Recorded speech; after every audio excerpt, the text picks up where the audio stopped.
Meus amigos, camaradas, uma boa tarde.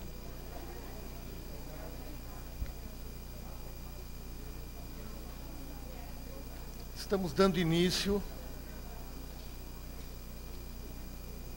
ao primeiro encontro, a primeira aula deste nosso curso livre, o golpe de 2016 e a educação no Brasil. É uma iniciativa que surgiu para responder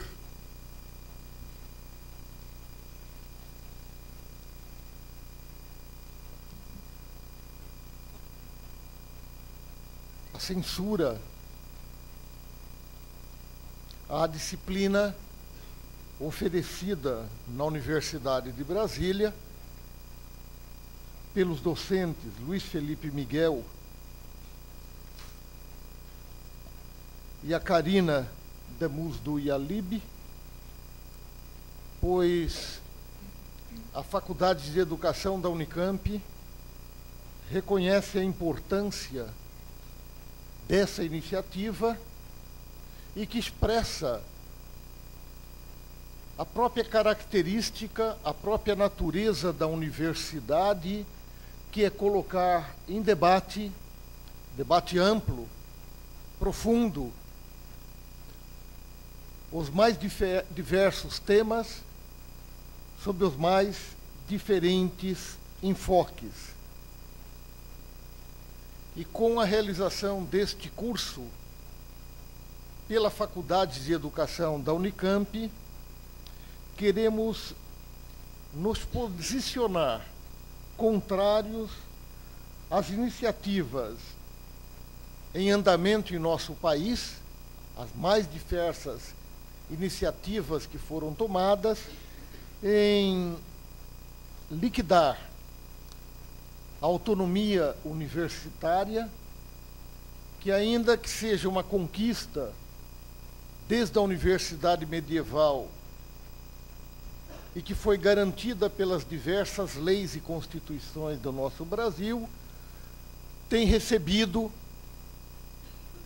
os mais diferentes ações e iniciativas com o objetivo de solapá-la. E também a liquidação da liberdade da pesquisa e ensino em nossas universidades, que vêm sendo sobejamente afetadas, particularmente desde o momento em que ocorre o impeachment da presidente Dilma e que temos analisado como sendo um momento marcado pelo início de um golpe de Estado em nosso país. Se trata de uma iniciativa que resultou logo após a censura sofrida pelo curso, pela disciplina dos colegas da UNB, em que chamamos os colegas, provocamos os colegas pela lista docente da Faculdade de Educação da Unicamp, e desta forma este curso livre foi recebendo as diferentes adesões dos colegas docentes desta faculdade, que não só manifestaram interesse em ministrar uma aula, e também declinaram pelas diferentes temáticas que aqui serão objeto de discussão. Este curso recebeu o apoio da atual direção da Faculdade de Educação, que está aqui presente, a professora Dircizan e a professora Débora Maza, e através da lista docente solicitou-se que este curso fosse submetido, após estar configurado, a aprovação da Egrégia Congregação da Faculdade de Educação, que o aprovou por unanimidade, e desta forma é este o curso que está sendo aqui realizado. Este curso estará sendo ministrado em 15 encontros. A programação está divulgada pela Faculdade de Educação, pelo site da Faculdade de Educação, né?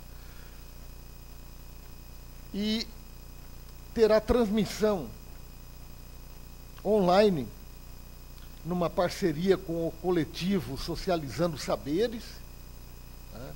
Agradecemos aí o empenho do Júnior, né, em estar viabilizando essa transmissão, e há muitos colegas em todo o Brasil que estão replicando este sinal, inclusive tendo organizado salas para participar ativamente em tempo real da realização deste curso, né? Tanto no Rio Grande do Sul e do Rio Grande do Sul até a região amazônica, inclusive com uma sala em Santarém, replicada pelos colegas da Universidade Federal do Oeste do Pará, a UFOPA. Então, portanto, é um curso que teve uma adesão surpreendente, né? Tanto aqui na Faculdade de Educação, em que com 2 horas de abertura da inscrição, as vagas foram preenchidas e abertas. Antes de chamar nosso colega, professor que ministrará a aula de hoje, gostaria de manifestar a preocupação com o agravamento da conjuntura que está ocorrendo em nosso país, com o agravamento da violência perpetrada pelos agentes do Estado, né, tal como o que ocorreu com nossos colegas professores em manifestação ontem na Câmara Municipal de São Paulo, né, e particularmente gostaria de pedir 1 minuto de silêncio aos colegas que participam deste curso pela morte, pelo assassinato da vereadora Marielle Franco, ocorrida ontem por volta de 21h30 no Rio de Janeiro.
Encerrando este minuto de silêncio, camarada Marielle Franco.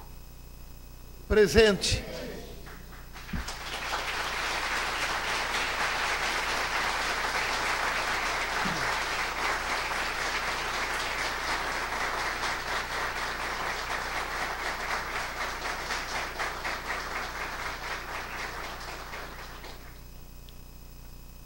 Convido o nosso professor para a aula de hoje o professor Dermeval Saviani, para a mesa.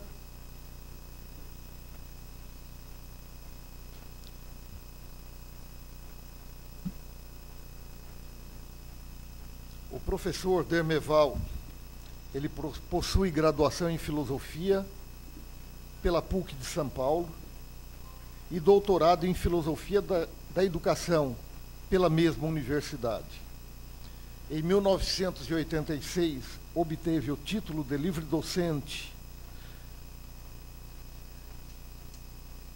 E em 1990 foi aprovado no concurso público de professor adjunto de História da Educação da Unicamp.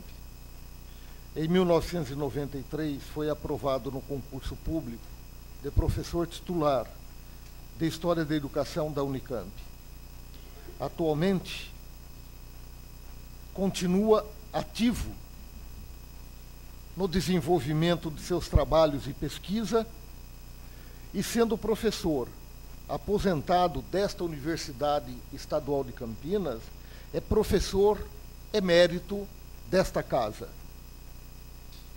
sendo também professor emérito do CNPq. É o coordenador geral do Grupo de Estudos e Pesquisas História, Sociedade e Educação no Brasil, o STED-BR, tem experiência na área de educação, com ênfase em filosofia e história da educação, e é autor conhecido e reconhecido no nosso país e internacionalmente. É uma honra ter o professor Dermeval Saviani abrindo esta aula deste nosso curso livre. Bem, eu cumprimento então a todos. Queria inicialmente agradecer o convite e a honra de abrir esse importante curso. E, iniciando, eu diria então que este é um curso de extensão universitária. Procuraremos então serenamente, cumprindo o papel social da universidade, colocar à disposição dos interessados elementos analíticos que lhes permitam compreender os problemas enfrentados para além da visão comum e corrente propiciada tanto pelos meios de comunicação convencionais, né, televisão, rádio, jornais, como pelas redes sociais. Né. Nesta primeira aula, nós vamos tratar da crise política no Brasil em sua relação com a educação. Como ponto de partida de minha análise, eu vou abordar a crise política atual. Num segundo momento, para situar o papel da educação, indicarei a forma como a educação foi posta em posição estratégica na construção da democracia na sociedade moderna, na qual ainda estamos vivendo. Feita essa caracterização, por fim, abordarei o tema específico referente ao papel da educação na resistência e na transformação dessa situação de crise em que nos encontramos. A base de minha exposição é um texto que foi publicado no livro A Crise da Democracia Brasileira, um e-book da Navegando Publicações. Né? Fiz alguma atualização e fui informado agora, assim que cheguei aqui para iniciar a aula, que o nosso tempo, o meu tempo é bastante restrito, porque é preciso deixar um tempo para os debates, para as discussões. Né? E, então, eu vou improvisar aqui uns cortes, né, naquilo que eu tinha pensado para a exposição, mas aqueles que quiserem ter acesso ao inteiro teor poderão recorrer ao capítulo que consta do livro A Crise da Democracia Brasileira, da Navegando Publicações. Claro que há algumas particularidades, mas o conteúdo básico pode ser encontrado lá. Né? Bem, a crise política que se abateu sobre o Brasil foi justificada em nome do combate à corrupção. E, por meio de insistente repetição dos diversos meios de comunicação, induziu-se a população a acreditar que foi o PT que, ao chegar ao governo, instalou uma verdadeira quadrilha empenhada na apropriação privada dos fundos públicos. Mas a verdade é bem outra. O erro do PT foi, ao assumir o governo, não ter tentado desmontar o esquema que já existia e do qual se serviam os partidos que chegavam ao poder. Ao contrário disso, para assegurar uma base de apoio no Congresso, sem o que não conseguiria governar, o PT lançou mão do esquema que já se encontrava em funcionamento muito antes de ter surgido o Partido dos Trabalhadores. Portanto, o apelo à luta contra a corrupção não passa de uma grande farsa. E isto está demonstrado por vários depoimentos. Eu vou destacar aqui apenas dois, numa referência rápida. Como afirmou em entrevista disponível no YouTube o ex-presidente da Associação dos Delegados da Polícia Federal, Armando Coelho Neto, essa polícia, nas duas gestões de Fernando Henrique Cardoso, entre 95 e 2002, estava desaparelhada e carecia de autonomia. Foi na gestão de Dilma que foram aprovadas 13 normas que aparelharam a Polícia Federal e lhe deram autonomia, assegurando-lhe condições de atuar fortemente na investigação, em especial nos casos de corrupção envolvendo desvio de recursos públicos. Então, ele constata que, na verdade, não se está lutando contra a corrupção. Se isso estivesse ocorrendo, outras operações estariam em curso. A Operação Zelotes, por exemplo, resultou abafada porque nela estão envolvidas grandes personagens da política, grandes empresas e bancos, grupos de comunicação, atesta a Rede Globo, num grande escândalo intermediado pelo banco HSBC, que, por conta disso, acabou se retirando do país. E na própria Operação Lava Jato, as delações trouxeram à baila nomes do PSDB e de outros partidos que, no entanto, são blindados. A conclusão do ex-presidente da Associação dos Delegados da Polícia Federal é que o que está em curso não é uma luta contra a corrupção, mas uma guerra contra o governo e o PT. Uma guerra contra o então governo, em 2015 e 2016, e o PT. Um outro depoimento é do Bresser Pereira, que foi um dos mais importantes ministros do governo FHC, do PSDB. Ele tem evidenciado em várias entrevistas, também disponíveis no YouTube, o ódio dos endinheirados contra o PT. E num dos últimos vídeos, ele afirmou que nos governos de Lula e Dilma, os pobres ficaram menos pobres e os ricos mais ricos, sendo que a classe média foi a menos beneficiada. Daí o cultivo do ódio da classe média contra o PT, ódio incentivado com a insistência da mídia que diariamente vinha repetindo a exaustão e esmiuçando denúncias não comprovadas contra Dilma, Lula e o PT. Bom, isso é muito perigoso porque está em curso uma onda fascista que se manifestou explicitamente com saudações nazifascistas e incitação ao armamento da população, como o fez o deputado Jair Bolsonaro, um ex-militar que pauta suas ações pela defesa da ditadura militar com homenagens aos torturadores da época da ditadura. É um quadro muito preocupante que nos faz lembrar a Alemanha das décadas de 1920 e 1930, com a ascensão de Hitler, apoiado pelo fanatismo que se apoderou das massas. Naquela situação, também a justiça se revelou draconiana com as ações da esquerda e complacente com a truculência da direita. E agora, no Brasil, está em curso iniciativas que, como observou o jurista Fábio Conder Comparato, deixa o Estado de Direito em frangalhos, com violações das normas constitucionais. Então, a situação é muito grave porque todas as instituições da República, o Judiciário, o Ministério Público, a própria OAB, as entidades empresariais, Parlamento, partidos políticos, toda a grande mídia televisiva, escrita e falada, encontram-se obcecadas com o único objetivo de destruir o PT e impedir Lula de voltar a se candidatar. E, para isso, não tem pejo em violar as normas jurídicas relativas aos direitos mais elementares. Então, a conclusão que já podemos explicitar claramente, apesar da posição do ministro da Educação contra o título da disciplina da UNB, é que ocorreu, sim, no Brasil, um golpe. Claro que o impeachment está previsto na Constituição, não podendo, pois, por si mesmo, ser caracterizado como golpe. Mas quando esse mecanismo é acionado como pretexto para derrubar um governo democraticamente eleito, sem que seja preenchida a condição que a Constituição prescreve para que se acione esse mecanismo, ou seja, a ocorrência de crime de responsabilidade, então não cabe tergiversar. O nome apropriado, nesse caso, não é outro, é mesmo golpe de Estado, pois a Constituição não está sendo respeitada, mas está sendo violada.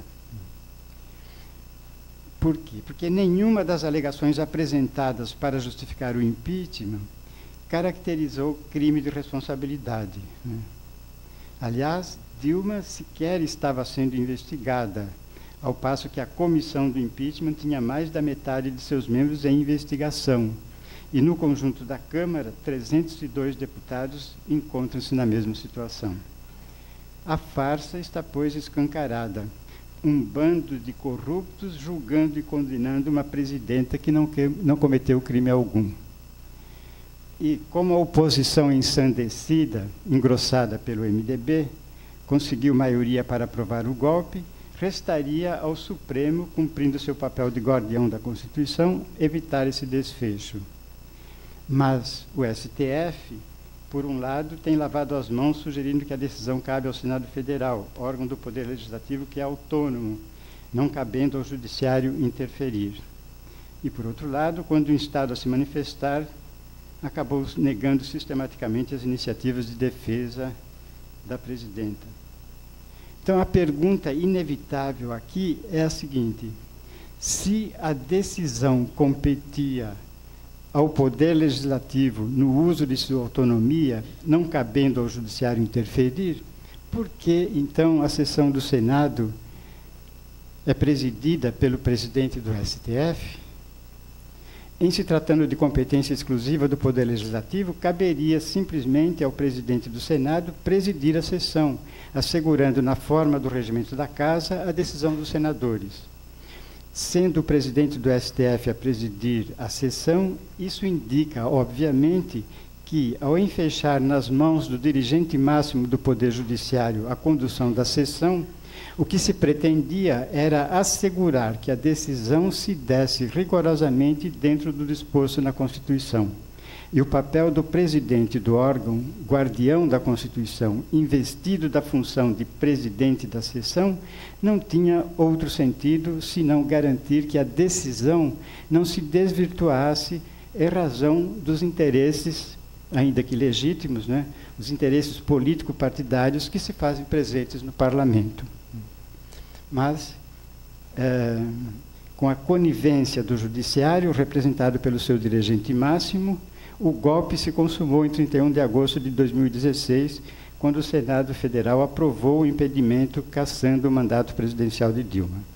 Diante desse fato, podemos concluir que o Estado democrático de direito deixou de existir no Brasil, vitimado por um golpe de Estado jurídico, midiático, parlamentar. Bem, como sabemos, democracia é um regime político baseado na soberania popular.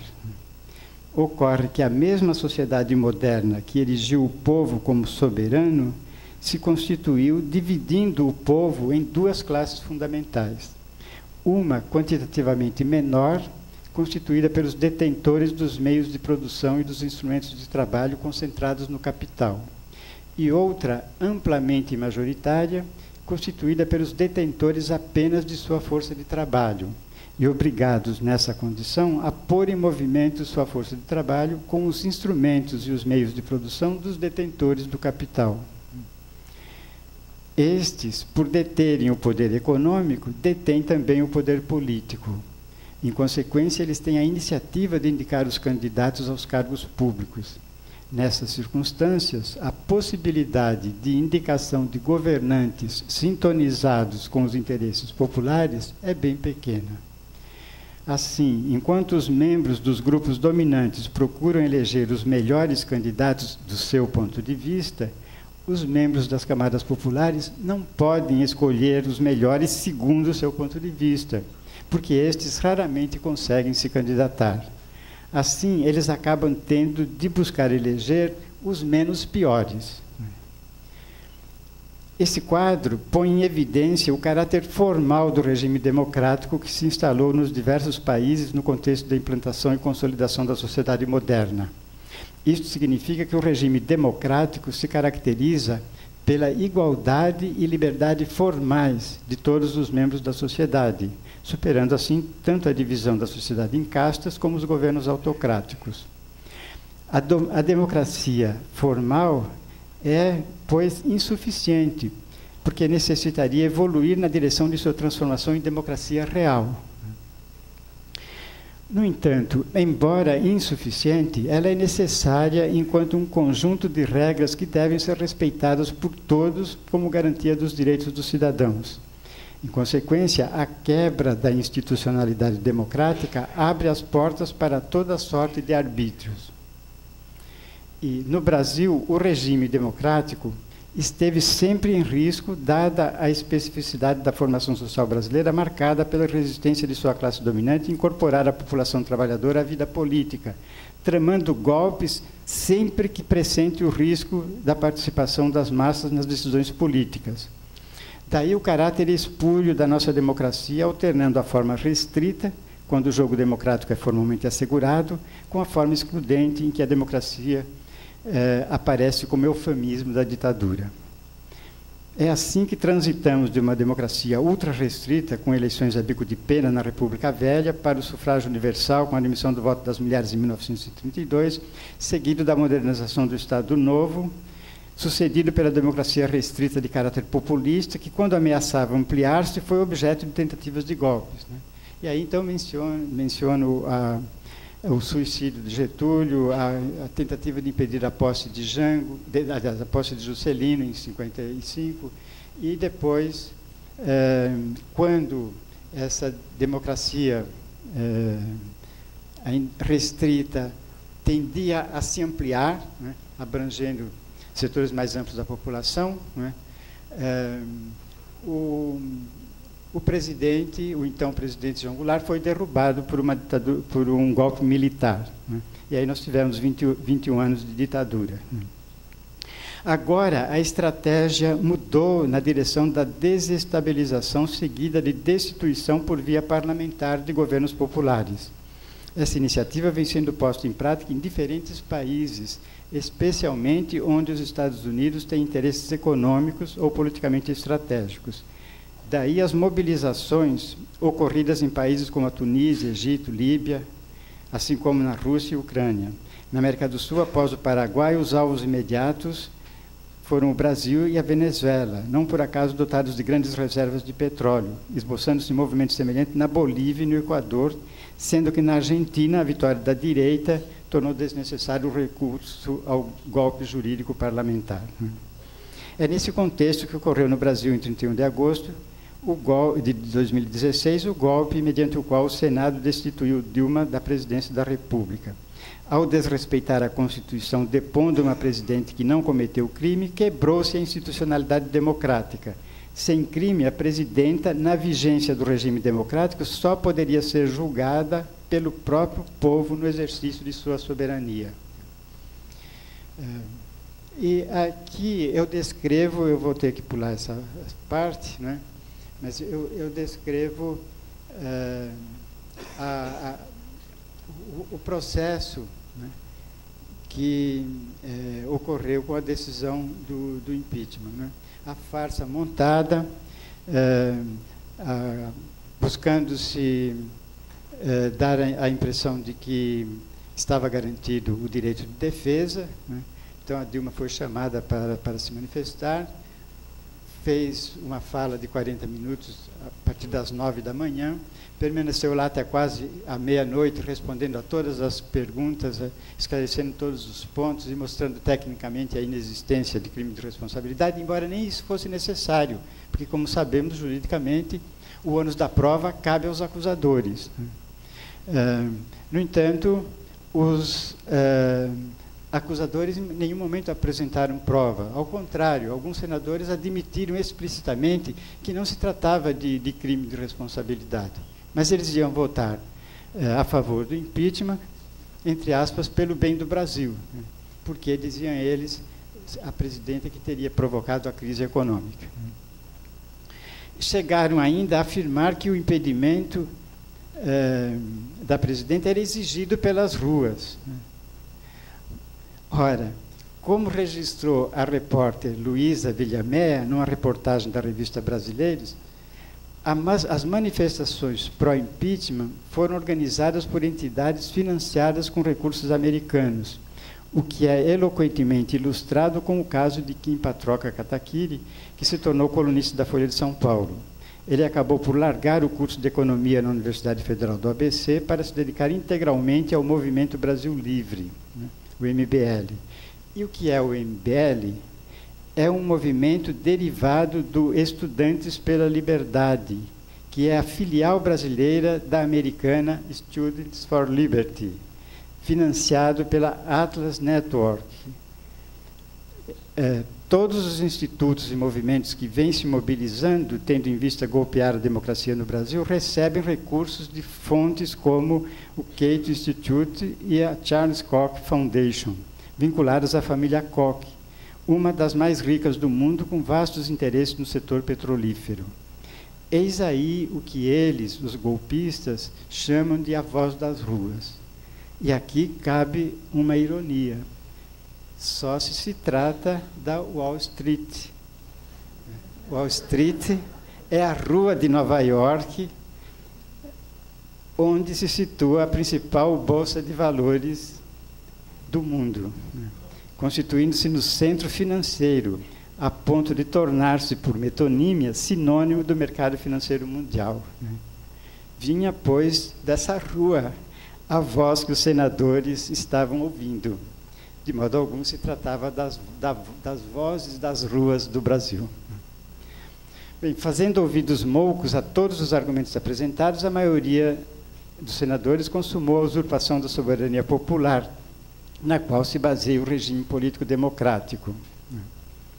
O clima de farsa foi tal que, apesar da desfaçatez dos acusadores, certo constrangimento não deixou de se manifestar, o que levou os senadores a não aprovar a perda do direito de exercer funções públicas por 8 anos, pena também prevista na Constituição para os casos em que, de fato, tivesse havido o crime de responsabilidade, né? Como estava claro que não havia o crime, né? Então, a perda do mandato já era um golpe, já era alguma coisa sem fundamentação, já era uma coisa sem base na Constituição. Agora, além disso, né,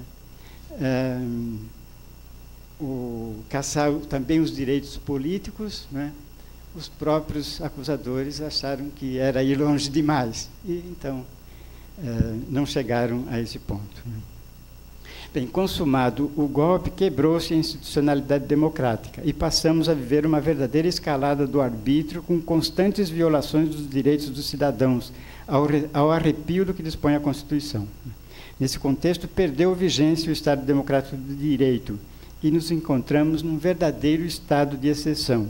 E aqui eu arrolo alguns fatos que demonstram isso, né? O Sérgio Moro afirmando que situação excepcional exige medidas excepcionais. O Tribunal da 4ª Região, que por uma votação de 13 votos a 1, afirmou que em tempos excepcionais as decisões judiciais não precisam seguir as leis. Veja, se o judiciário não precisa seguir as leis, para que existe o judiciário? Quer dizer, fica evidente aí a situação de golpe, a situação de exceção, a situação de ditadura. O terceiro fato que eu arrolo é o caso lá de Brasília, o juiz Alex Costa de Oliveira, da vara da infância e da juventude, né? A quem cabe, então, assegurar os direitos das crianças e jovens, né? Em decisão prolatada em 30 de outubro de 2016, autorizou o uso de técnicas de tortura para convencer os estudantes a desocupar as escolas, né? E aí ele relata, e menciona explicitamente o que ele recomendou à polícia, né? E autorizando que utilizasse meios de restrição à habitabilidade do imóvel, suspendendo o corte do fornecimento de água, de energia e gás, e impedindo a entrada das pessoas para levar alimentação. Então, técnicas de tortura autorizadas a polícia utilizar para forçar os estudantes a deixarem a escola, né? Em São Paulo, sem autorização judicial, também adotou os referidos métodos de tortura, né, conforme o depoimento dos alunos atingidos, né? Aí basta ver aquele vídeo Lute como uma Menina, disponível no YouTube, né, com mais de 1 hora de duração. Outro fato que eu menciono é a invasão da Escola Nacional Florestan Fernandes, né? E poderia aqui ampliar essa lista, mas não disponho de tempo para isso.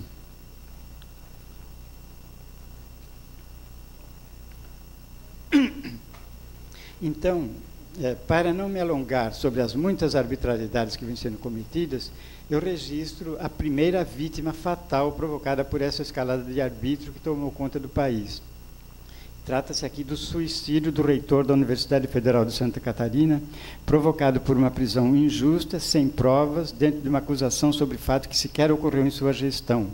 Conduzido à Polícia Federal, ele foi despido, submetido à revista íntima, com ânus inspecionado como se estivesse escondendo algo ali, vestido com roupa de presidiário, acorrentado e jogado numa prisão de segurança máxima. Libertado no dia seguinte, foi afastado de sua função de reitor e proibido de entrar na universidade.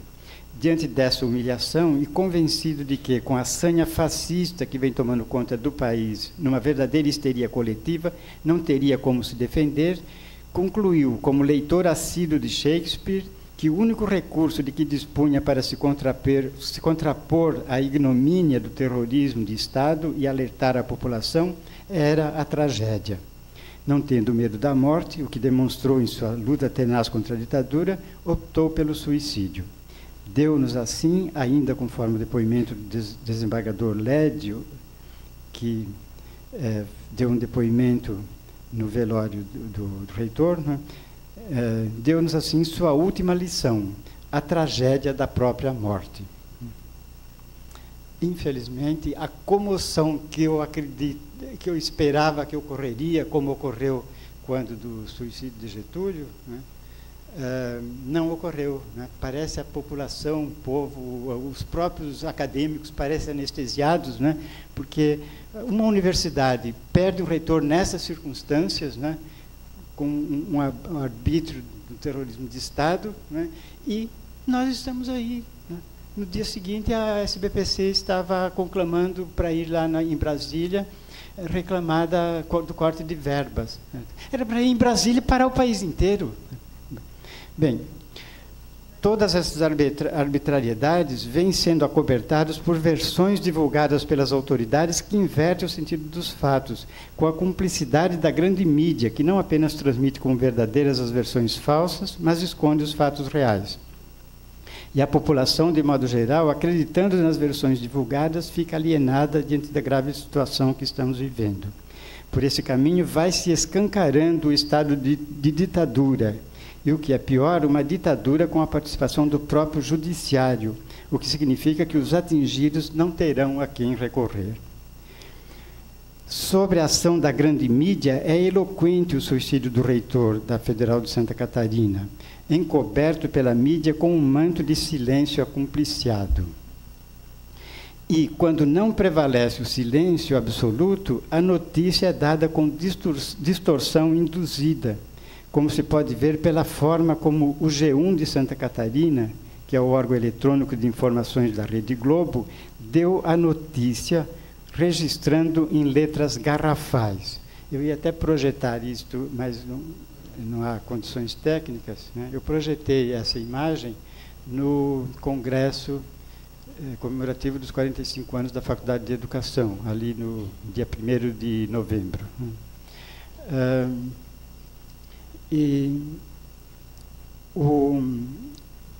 Aqui, hoje, eu estava sem impressora, foi impresso lá na editora, foi impresso em preto e branco. Mas a foto é colorida, né? E a notícia é dada assim, né? Lá no portal da G1. Está em letras garrafais escrito: "Você viu?" Interrogação, né? "Você viu?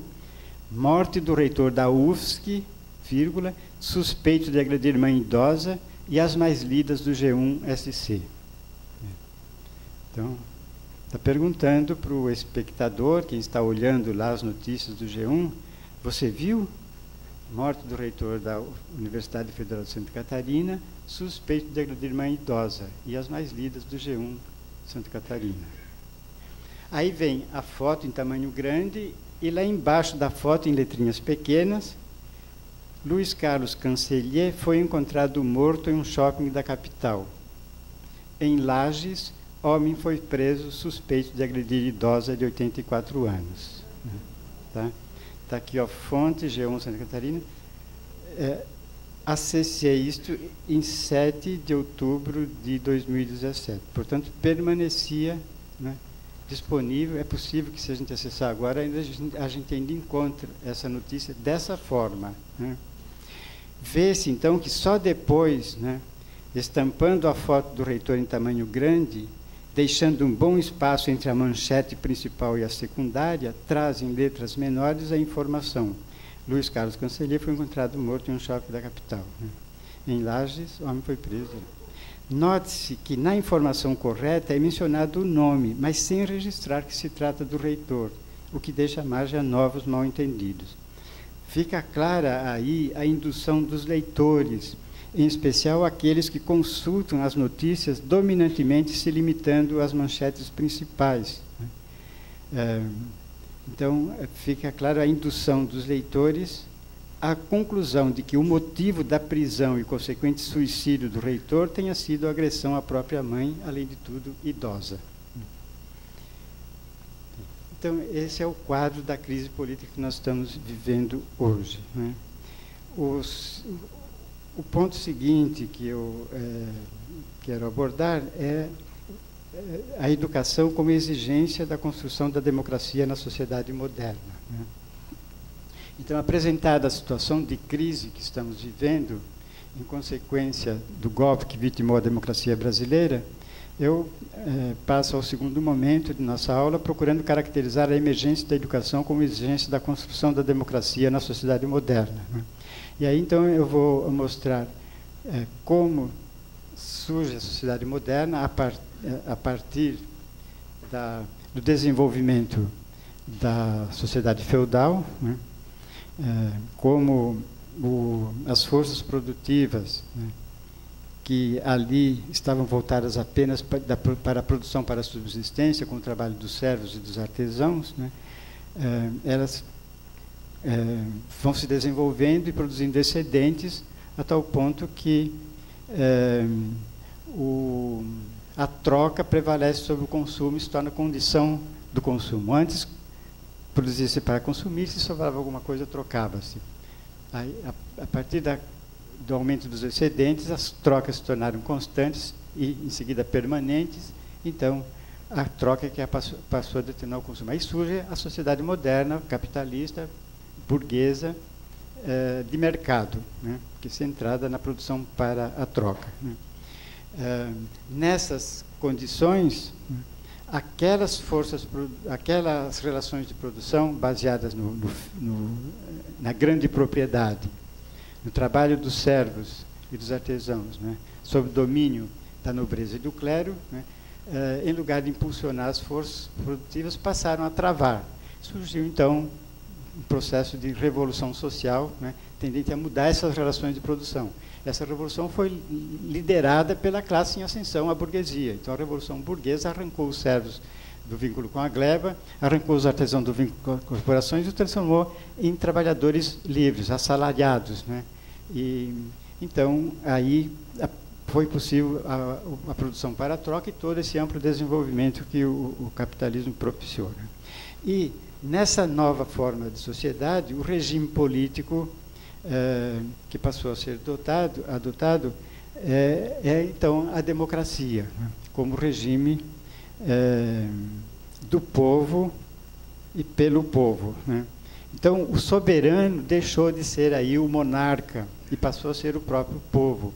Mas o povo, para exercer a soberania, para eleger quem vai governar, ele precisava ser educado. E é aí, então, que vem a importância da educação, né, na construção da ordem democrática.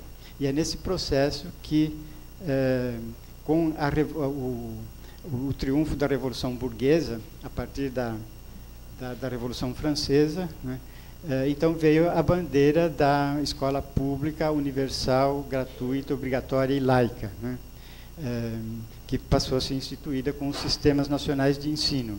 Então, tratava-se aí de educar o soberano, educar o novo soberano, educar o povo, né. Agora, acontece que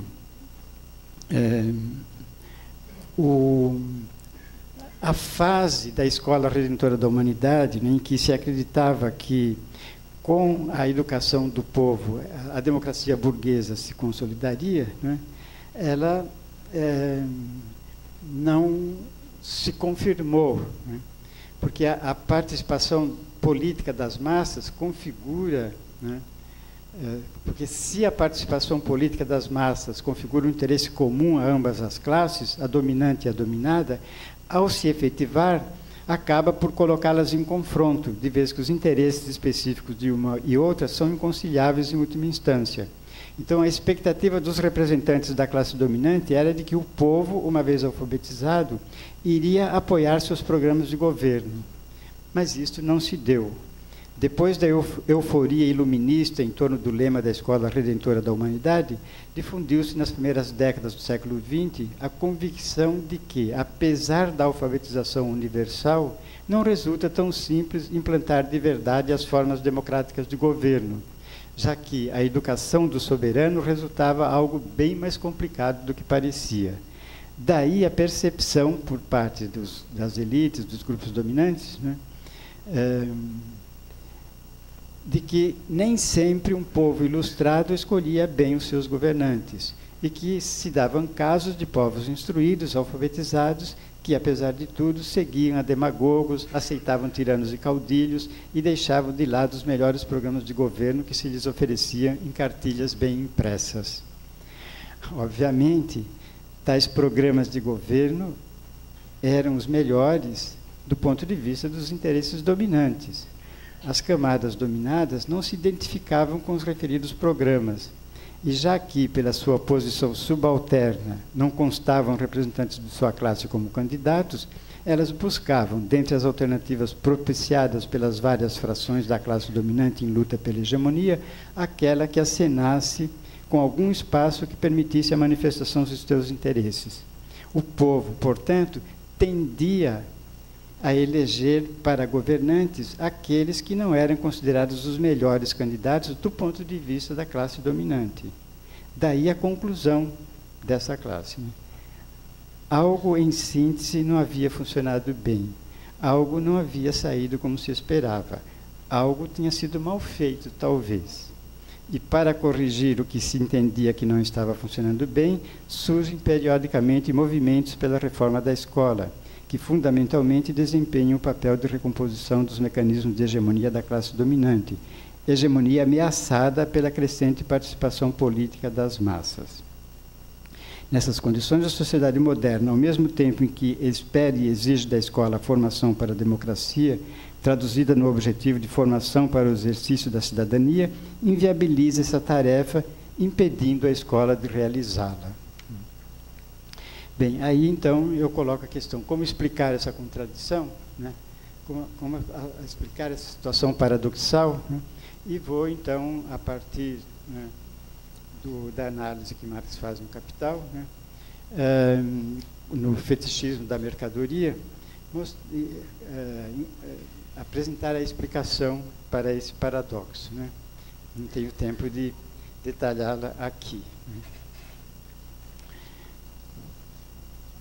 Bem, então, o que se confirmou a partir dessa breve menção que eu fiz desse segundo ponto, né, da emergência da educação como mecanismo de construção da ordem democrática na sociedade moderna, né, nós podemos concluir que a formação para o exercício da cidadania já pode ser considerada uma função clássica da educação escolar, né, pois vem sendo apregoada desde o início do século XIX.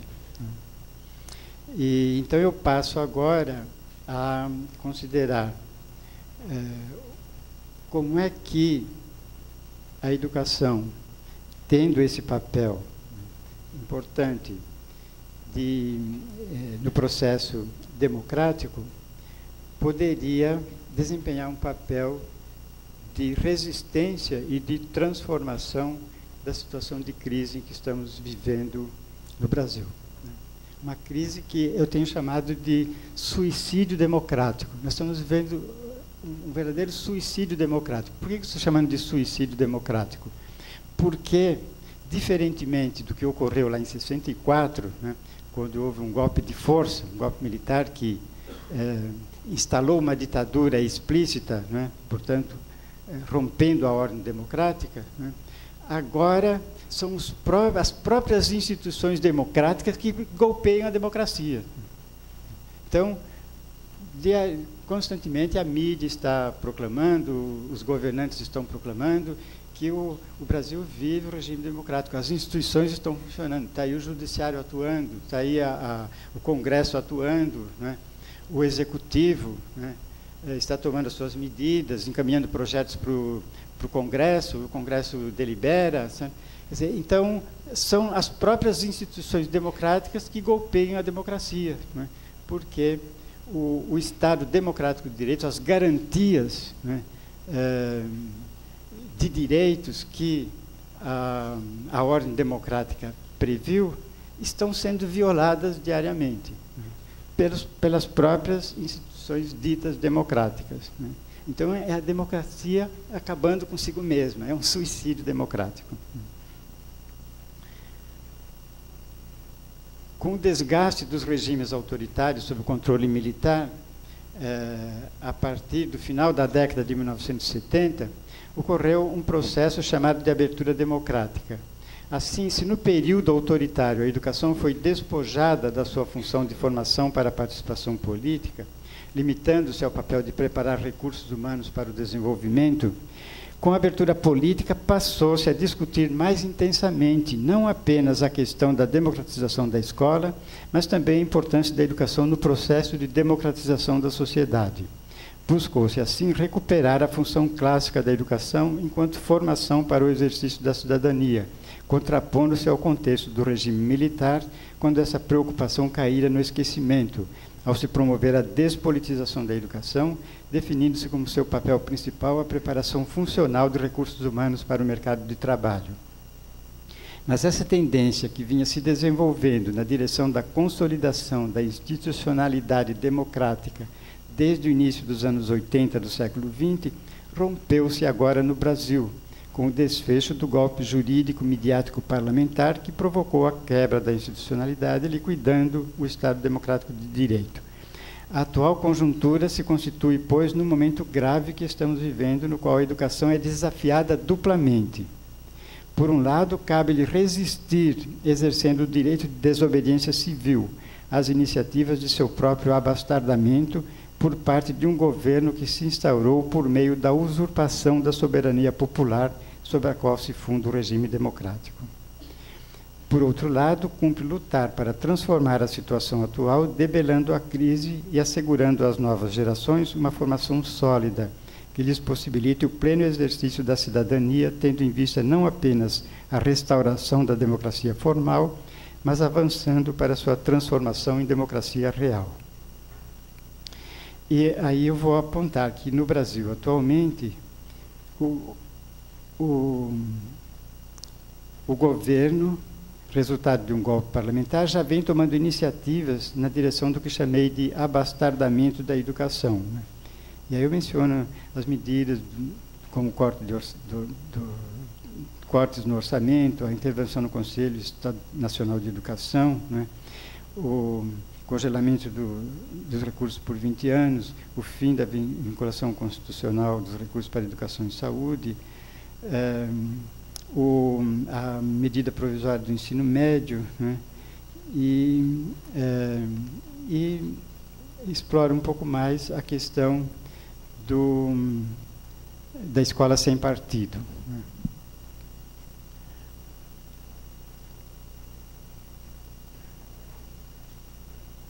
E para apontar que nesse processo de resistência nós contamos com uma teoria da educação, a pedagogia histórico-crítica, cujo entendimento das relações entre educação e política é diametralmente oposto àquele esposado pela autodenominada escola sem partido, né?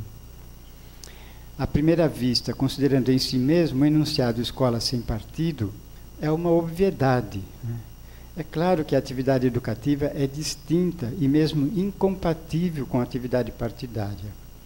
Por isso, eu próprio, no livro Escola e Democracia, considero que, sendo uma relação que se trava entre antagônicos, a política supõe a divisão da sociedade em partes inconciliáveis, devendo necessariamente ser partidária. Então, os partidos expressam isso, né? Que há partes da sociedade que têm determinados interesses que se traduzem naquele partido, né? Outros partidos representam outros interesses que se contrapõem a si e lutam, e disputam, combatem para prevalecer, para governar, né?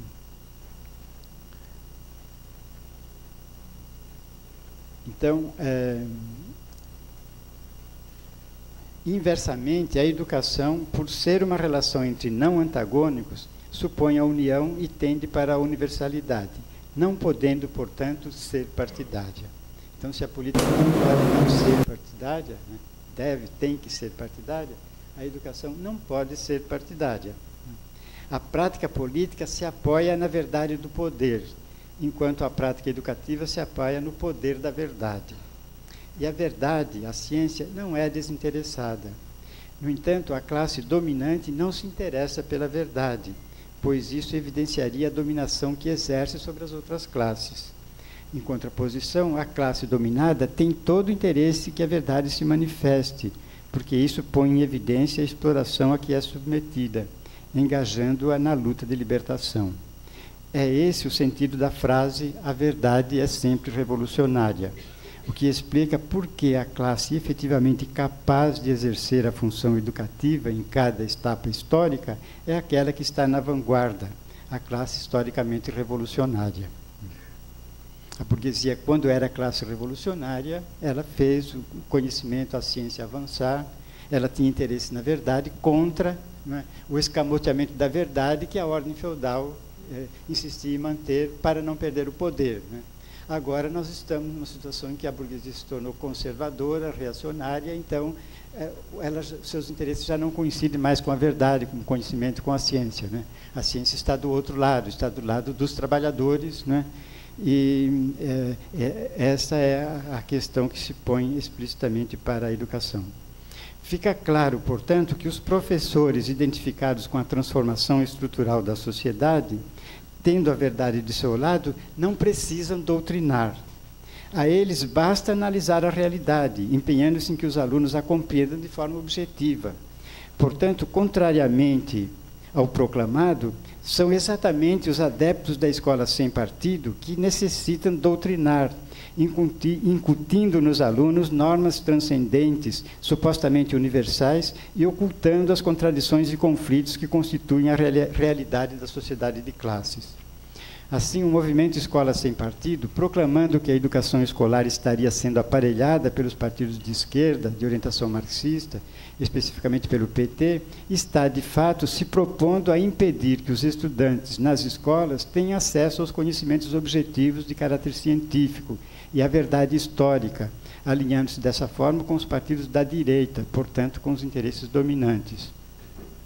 Diferentemente, o entendimento da pedagogia histórico-crítica sobre as relações entre escola e política é aquele que está sucintamente expresso no capítulo 4º do livro Escola e Democracia, denominado 11 Teses sobre Educação Política. Ali mostro que educação e política são práticas distintas, mas inseparáveis entre si. Assim, embora não exista identidade entre educação e política, tese 1, toda prática educativa contém inevitavelmente uma dimensão política, tese 2. Assim como toda prática política contém inevitavelmente uma dimensão educativa, tese 3. Só é possível compreender a dimensão política da educação na medida em que se explicita a especificidade da prática educativa, tese 4. Do mesmo modo que só é possível compreender a dimensão educativa da política na medida em que se explicita a especificidade da prática política, tese 5. E assim eu vou indicando as 11 teses, né, para mostrar que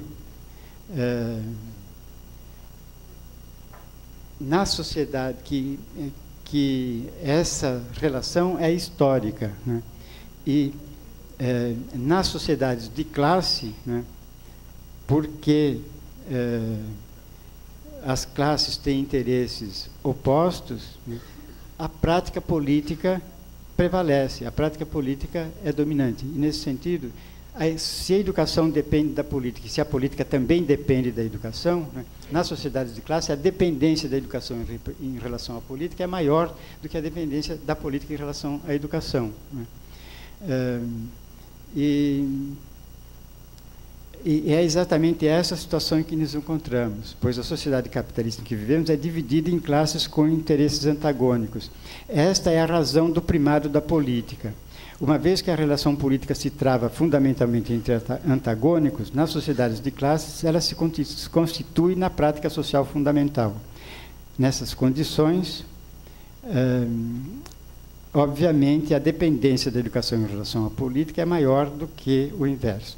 Se as condições de exercício da prática política estão inscritas na essência da sociedade capitalista, as condições de exercício da prática educativa estão inscritas na essência da realidade humana, mas são negadas pela sociedade capitalista, não podendo realizar-se aí senão de forma subordinada, secundária. Por aí se pode entender o realismo da política e o idealismo da educação. De fato, acreditar que estão dadas em nossa sociedade as condições para a realização plena da educação é assumir uma atitude idealista. Inversamente, nesta sociedade, é realista quem considera a política como a prática dominante a qual se subordina a educação. Mas se trata de uma subordinação histórica, e, como tal, não só pode, como deve ser superada. E, superada a sociedade de classes, cessará o primado da política e, em consequência, a subordinação da educação. Essa é a tese 10, né, exposta lá no 4º capítulo do livro Escola e Democracia. Assim, chegado o momento histórico em que prevalecem os interesses comuns, a dominação cede lugar à hegemonia, a coerção à persuasão, a repressão desfaz-se, prevalecendo a compreensão. Então, estarão dadas as condições para o pleno exercício da prática educativa. Assim como conclusão necessária das 10 teses que explicitam como se dão historicamente as relações entre política e educação, segue-se que a função política da educação se cumpre na medida em que ela se realiza enquanto prática especificamente pedagógica, que é a tese 11. A importância política da educação reside, enfim, no cumprimento de sua função própria, que consiste na socialização do conhecimento. E, especificamente no caso da escola, sua importância política reside no cumprimento de sua função própria, a socialização do saber elaborado, sistemático, assegurando às novas gerações a plena apropriação das objetivações humanas mais ricas, representadas pela produção científica, filosófica e artística. Impõe-se, pois, a conclusão. Na sociedade de classes, portanto, na nossa sociedade, a educação é sempre um ato político, dada a subordinação real da educação à política. Dessa forma, eu já vou concluir, tá, para passarmos aos debates, né? Dessa forma, agir como se a educação fosse isenta de influência política é uma forma eficiente de colocá-la a serviço dos interesses dominantes. E é esse o sentido do programa Escola Sem Partido, que visa explicitamente subtrair a escola do que seus adeptos entendem como ideologias de esquerda, da influência dos partidos de esquerda, colocando-a sob a influência da ideologia dos partidos da direita, portanto, a serviço dos interesses dominantes. Ao proclamar a neutralidade da educação em relação à política, o objetivo a atingir é o de estimular o idealismo dos professores, fazendo-os acreditar na autonomia da educação em relação à política, o que os fará atingir o resultado inverso ao que estão buscando. Em lugar de, como acreditam, estar preparando seus alunos para atuar de forma autônoma e crítica na sociedade, estarão formando para ajustá-los melhor à ordem existente e aceitar as condições de dominação às quais estão submetidos. Eis porque a proposta da escola sem partido se origina de partidos situados à direita do espectro político, com destaque para o PSC, Partido Social Cristão, e PSDB, secundados pelo DEM, PP, PR, PRB e os setores mais conservadores do MDB. Como se vê, a escola sem partido é, de fato, uma escola de partido.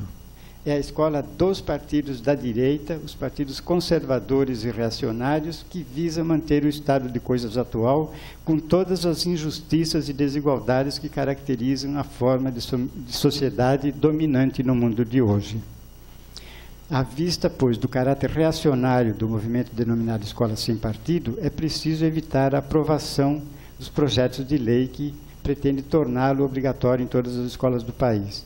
A luta contra o projeto de lei deve ser travada mostrando que se trata de uma aberração, pois fere o bom senso. Vai na contramão do lugar atribuído à escola na sociedade moderna e nega os princípios e normas que compõem o aparato jurídico vigente no Brasil, sendo manifestamente anticonstitucional. Bem, fere o bom senso, pois retira dos professores o papel que lhes é inerente de formar as novas gerações para se inserir ativamente na sociedade, o que implica trabalhar com os alunos os conhecimentos disponíveis, tendo como critério e finalidade a busca da verdade, sem quaisquer tipos de restrição.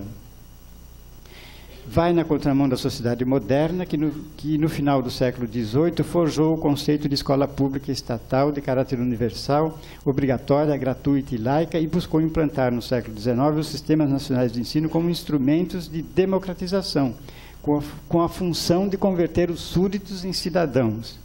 É esta a condição para a existência das sociedades democráticas, mesmo sob a forma capitalista e burguesa, que proclama a democracia como regime baseado na soberania popular. E o povo, para se transformar de súditos em cidadãos, isto é, para ser capaz de governar ou de eleger e controlar quem governa, deve ser educado. Para esse fim é que foi instituída a escola pública, universal, obrigatória, gratuita e laica. Em consonância com esse significado histórico da escola, a Constituição vigente no Brasil define como finalidade da educação o pleno desenvolvimento da pessoa, seu preparo para o exercício da cidadania e sua qualificação para o trabalho. Ora, o preparo para o exercício da cidadania tem um significado principalmente político, o que torna o projeto Escola Sem Partido manifestamente anticonstitucional. A resistência ativa é, pois, indispensável como estratégia de luta por uma escola pública livre das ingerências privadas balizadas pelos interesses do mercado. Nessa fase difícil que estamos atravessando, marcada por retrocesso político, com o acirramento da luta de classes, lançando mão da estratégia dos golpes parlamentares, visando a instalar governos ilegítimos, para retomar sem rebuços a agenda neoliberal derrotada nas urnas, resulta imprescindível combatermos as medidas restritivas dos direitos sociais, entre eles o direito a uma educação de qualidade, pública e gratuita, acessível a toda a população. Essa foi e continua sendo, agora de forma mais incisiva, a nossa luta, a luta de todos os educadores do Brasil. Então, era isso que eu queria apresentar para vocês nessa aula introdutória, né? E conseguir me pediram que eu não devia passar de 1 hora, consegui utilizar apenas 50 minutos. Então, fica o tempo restante para os debates. Muito obrigado.